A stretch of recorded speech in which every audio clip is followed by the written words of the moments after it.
जय हिंद साथियों, मैं अनिल कुमार फिर से अपने यूट्यूब चैनल में आप लोगों का स्वागत करता हूं। दोस्तों, आज के सेशन का मेरा जो टॉपिक है वह है आपको संविधान सभा की प्रमुख समितियां और प्रमुख व्यक्तित्व। और इस व्यक्तित्व सीरीज के अंतर्गत हम लोग क्या करेंगे कि आपको doctor B are Ambedkar, Pandit Jawaharlal Nehru, Sardar Vallabh भाई पटेल और डॉक्टर राजेंद्र प्रसाद, इन लोगों के बारे में क्या करेंगे कि आपको जानेंगे। तो देखिए, तो संविधान को बनाने के लिए क्या था कि आपको 13 प्रमुख समितियां गठित हुई थी। तो उसमें से जो कुछ प्रमुख समितियां है उसके बारे में जानेंगे। इसके अलावा जो कुछ छोटी समितियां हैं उस सबके बारे में जानेंगे। तो देखिए, तो हमारा जो टॉपिक है वो टॉपिक ये कह रहा है, क्या देखिए कि संविधान सभा की प्रमुख समितियां और प्रमुख व्यक्तित्व। तो चलिए साथियों, इसे शुरू करते हैं। तो देखिए, क्या कह रहा है कि आपको संविधान की जो यानी संविधान सभा की जो प्रमुख समितियां हैं और उसके जो अध्यक्ष है, क्या है अध्यक्ष है, हम उनके बारे में चर्चा करेंगे। तो देखिए, तो सबसे पहले संविधान बनाने वाली जो आपको सबसे प्रमुख समिति थी वह थी आपको प्रारूप समिति। कौन थी?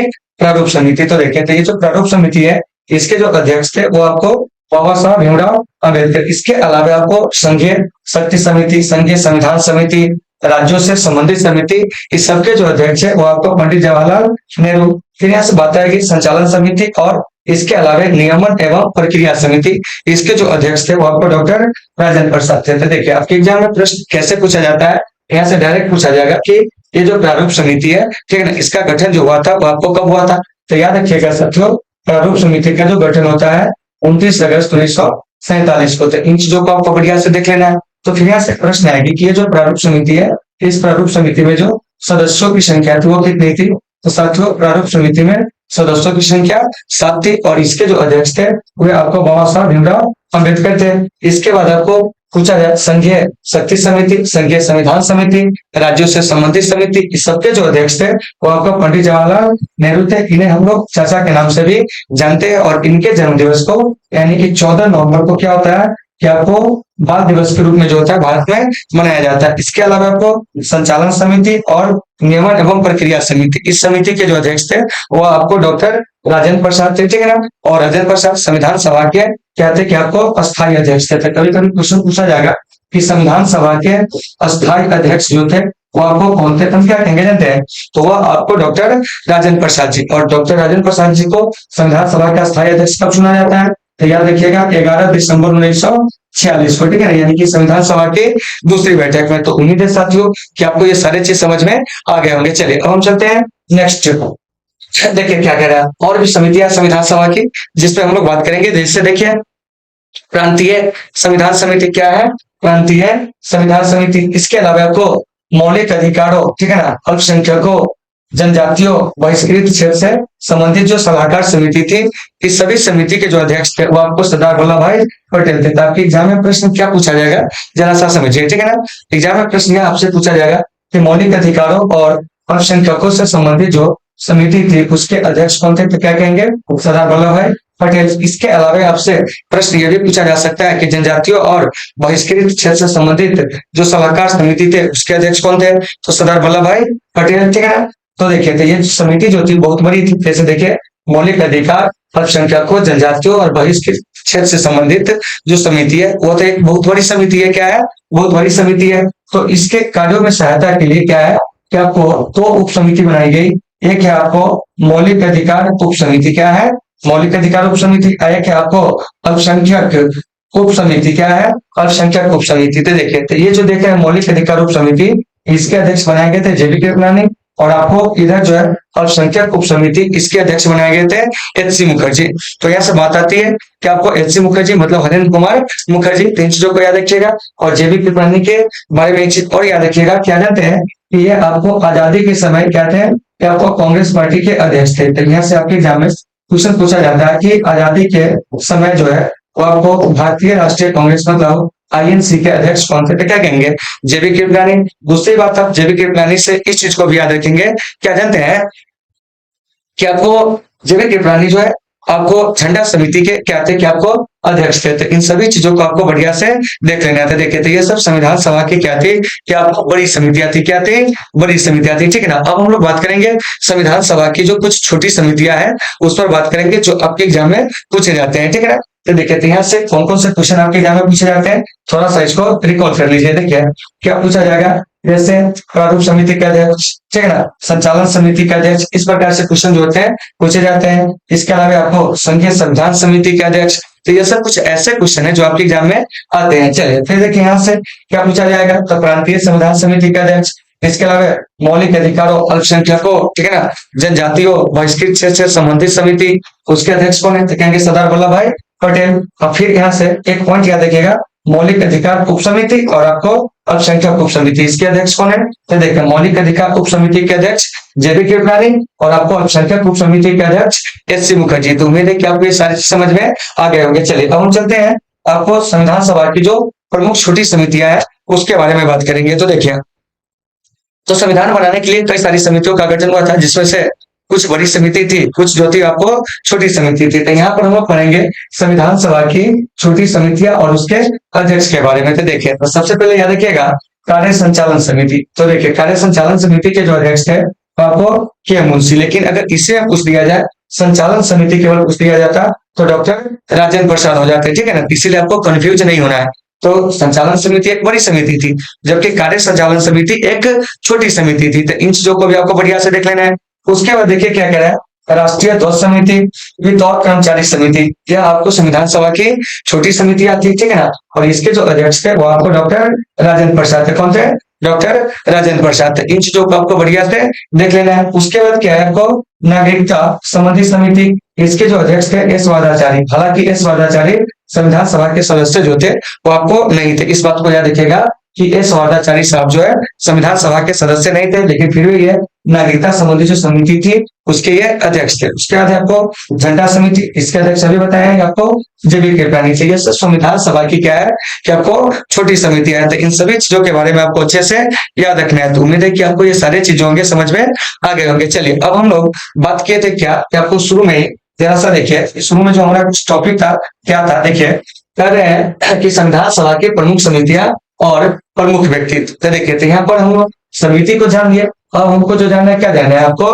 प्रमुख व्यक्तित्व। तो इस प्रमुख व्यक्तित्व में बाबा साहब भीमराव अम्बेडकर, पंडित जवाहरलाल नेहरू, सरदार वल्लभ भाई पटेल, डॉक्टर राजेंद्र प्रसाद, इन्हीं लोगों के बारे में जानना है। तो चलिए आते हैं, सबसे पहले जानेंगे बाबा साहब के बारे में, ठीक है ना। तो देखिए,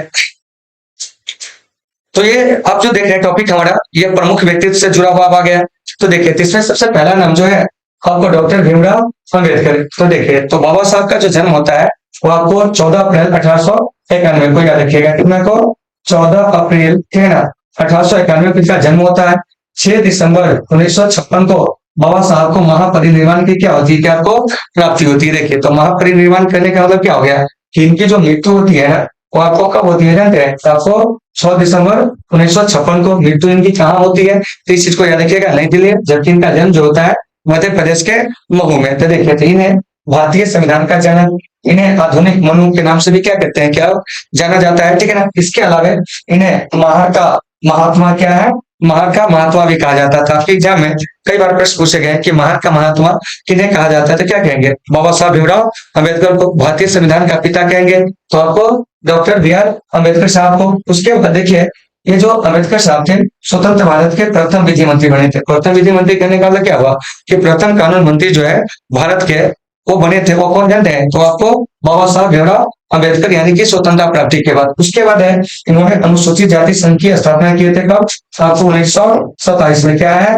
1927 में। इन सभी चीजों का आपको अच्छे से देख लेना है। संविधान सभा में ये जो आपको आरंभ में, ठीक है ना, प्रतिनिधित्व किए थे पूर्वी बंगाल का, ठीक है ना, लेकिन बाद में जब ये पूर्वी बंगाल का क्षेत्र आपको क्या होता है कि आपको पाकिस्तान में चला जाता है, तब इनका जो होता है पुनः संविधान सभा में जो होता है आपको निर्वाचन, वो आपको मुंबई के पुणे सीट से होता है। तो इन सभी चीजों को आपको बढ़िया से देख लेना है। चलिए अब हम चलते हैं अगले व्यक्तित्व की ओर, ठीक है ना। तो यहाँ पर हम उसी चीज का एनालिसिस करें जो आपको एग्जाम के दृष्टि से क्या हो, कि आपको महत्वपूर्ण हो, ज्यादा डीप एनालिसिस नहीं कर रहे हैं, ठीक है ना। चलिए आगे चलते हैं, देखिए क्या कर रहे हैं, सुनिए।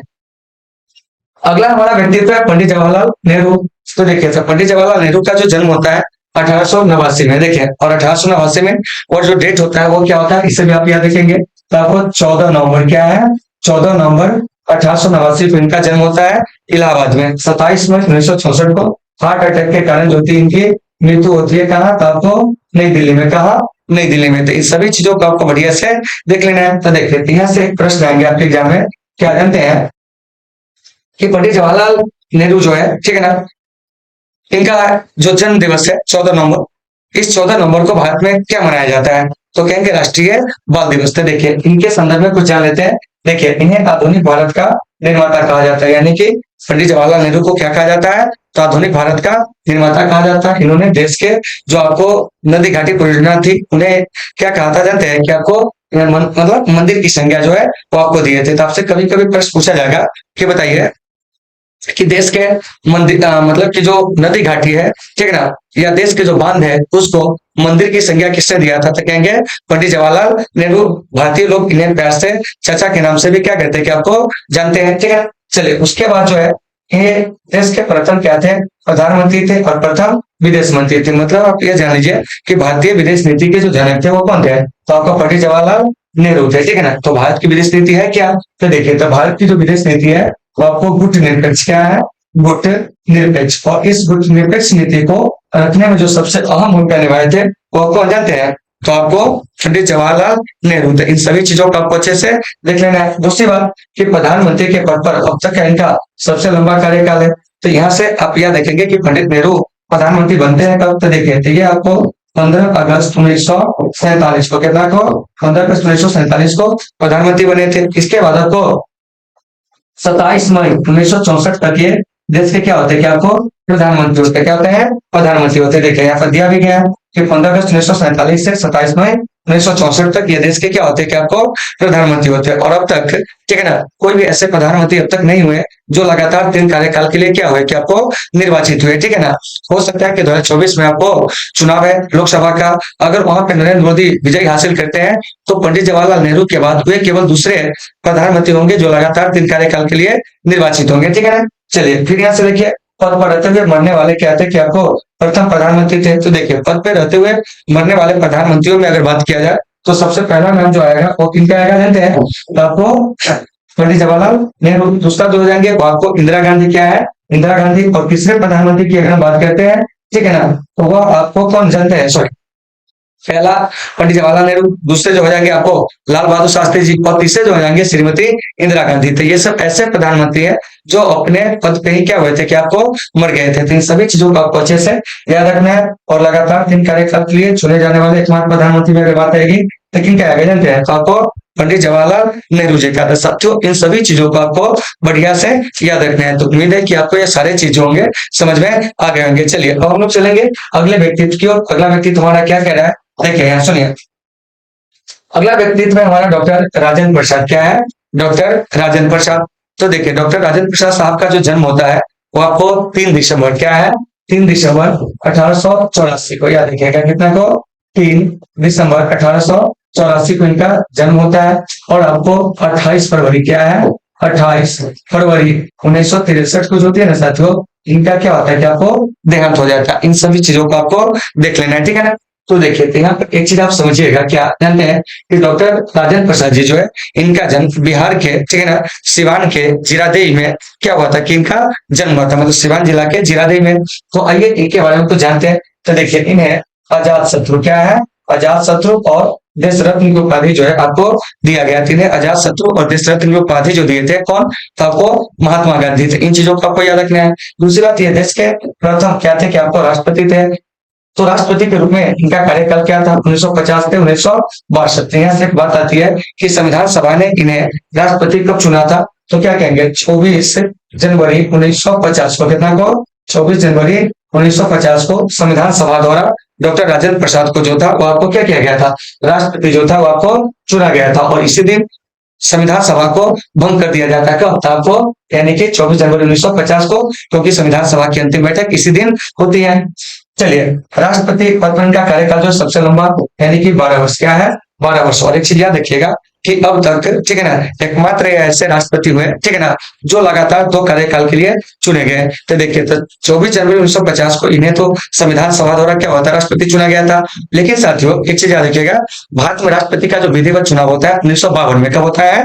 1952 में। तो 1952 में क्या होता है कि आपको ये राष्ट्रपति पद पे निर्वाचित होते हैं। फिर आपको 57 के चुनाव में भी क्या होते हैं? कि राष्ट्रपति पद पे निर्वाचित होते हैं, ठीक है ना। तो इस तरह से लगातार 2 कार्यकाल के लिए निर्वाचित होने वाले प्रथम राष्ट्रपति और अब तक एकमात्र राष्ट्रपति डॉक्टर राजेंद्र प्रसाद है, ठीक है ना। तो इन चीजों को आपको अच्छे से देख लेना है। संविधान सभा के क्या थे, क्या अध्यक्ष थे, संविधान सभा द्वारा इन्हें राष्ट्रपति कब चुना जाता है, तो इन सभी चीजों को आपको देख लेना है, ठीक है ना। चलिए अब हम चलते हैं इससे आगे और कुछ बातों को और भी जान लेते हैं। और इन्हें 1962 में आपको भारत रत्न से भी क्या किया गया था, कि आपको सम्मानित किया गया था। तो इन सभी चीजों को देख लीजिएगा कि भारत सरकार का जो सबसे बड़ा नागरिक पुरस्कार है भारत रत्न, इस भारत रत्न से जो है इन्हें कब सम्मानित किया गया था, 1962 में। तो ये सारे चीज आपको याद होने चाहिए। तो उम्मीद है कि आप इन सभी चीजों को समझ गए होंगे। चलिए अब हम लोग चलते हैं अगले व्यक्तित्व की ओर। अगला व्यक्तित्व हमारा क्या है, इस पर हम लोग बात करेंगे। देखिए, और आप लोगों को समझ में आ रही है या नहीं आ रही है, आप लोग कमेंट करके भी बताओगे। देखिए, तो यहाँ पर क्या है, सरदार वल्लभ भाई पटेल, ठीक है ना। तो देखिए साथियों, सरदार वल्लभ भाई पटेल जिन्हें हम लोग आयरन मैन ऑफ इंडिया के नाम से भी जानते हैं, तो इनका जो जन्म होता है ना, वो आपको 31 अक्टूबर 1875 को कहा, तो कहेंगे आपको, यानी कि गुजरात में, क्या है, गुजरात में। और इनका जो देहांत होता है 15 दिसंबर 1950 को, क्या है, 50 को। तो ये आपको प्रथम क्या थे, कि आपको गृह मंत्री थे और प्रथम उप प्रधानमंत्री, क्या कहेंगे, प्रथम उप प्रधानमंत्री। इस बात को आपको अच्छे से याद रखना है। दूसरी बात, इन्हें भारत का लौह पुरुष और भारत का बिस्मार्क भी जो होता है वो आपको कहा जाता है। तो आपसे प्रश्न पूछा जाएगा कि भारत का लौह पुरुष और आपको भारत का बिस्मार्क किन्हें कहते हैं, तो क्या कहिएगा, तो आपको सरदार वल्लभ भाई पटेल को। अंग्रेजी में ये जो लौह पुरुष देख रहे हैं इसी को कहते हैं हम लोग आयरन मैन ऑफ इंडिया। क्या कहते हैं, आयरन मैन ऑफ इंडिया। तो अगर मैं आपसे प्रश्न पूछूं कि बताइए कि आयरन मैन ऑफ इंडिया किन्हें कहा जाता है, तो क्या कहिएगा, तो आपको सरदार वल्लभ भाई पटेल को। उसके बाद आपको क्या, कि देशी राज्यों के एकीकरण में महत्वपूर्ण भूमिका निभाई थी, क्योंकि आपको पता होगा कि आजादी के समय हमारे देश में 565 देशी रियासतें थी, ठीक है ना। तो इन रियासतों के एकीकरण का जो श्रेय जाता है ना, तो आपको सरदार वल्लभ भाई पटेल को जाता है। तो इन सभी चीजों को आपको बढ़िया से देख लेना है। उसके बाद आपको राष्ट्रीय एकता दिवस, इन्हीं के जन्म दिवस पर क्या होता है, कि आपको 31 अक्टूबर को वर्ष 2014 से मनाया जाता है। कब मनाया जाता है, वर्ष 2014 से राष्ट्रीय एकता दिवस जो होते हैं तो आपको मनाया जाते हैं सरदार पटेल जी के जन्म दिवस पे। उसके बाद आपको दुनिया की जो सबसे ऊंची स्टैचू है, ठीक है ना, वो है आपको स्टैचू ऑफ यूनिटी। क्या है, स्टैचू ऑफ यूनिटी, ठीक है ना, जो आपको सरदार वल्लभ भाई पटेल को ही समर्पित है। यहाँ से एक बात आएगी कि स्टैचू ऑफ यूनिटी की ऊंचाई कितनी है, तो आपको 182 मीटर, और इसी को फुट में कन्वर्ट कीजिएगा तो वो आपको 597 फुट लगभग आपको आएंगे। मतलब फुट में ऊंचाई कहेंगे तो 597 फुट, ठीक है ना। अगर सीधे पूछते हैं आपको मीटर में, तो क्या कहेंगे, 182 मीटर। और ये जो स्टैचू ऑफ यूनिटी है वो आपको गुजरात के नर्मदा जिले के केवड़िया में क्या है, कि आपको स्थित है। तो उम्मीद है साथियों कि आपको ये सारे चीजें होंगे समझ में आ गए होंगे, ठीक है ना। चलिए, तो आज के हम इस सेशन को यहीं पे क्या करेंगे, विराम देंगे। फिर मिलेंगे आपसे कल एक बेहतर क्लास के साथ। जब तक के लिए आप सभी साथियों से सुविधा, take care, all of you.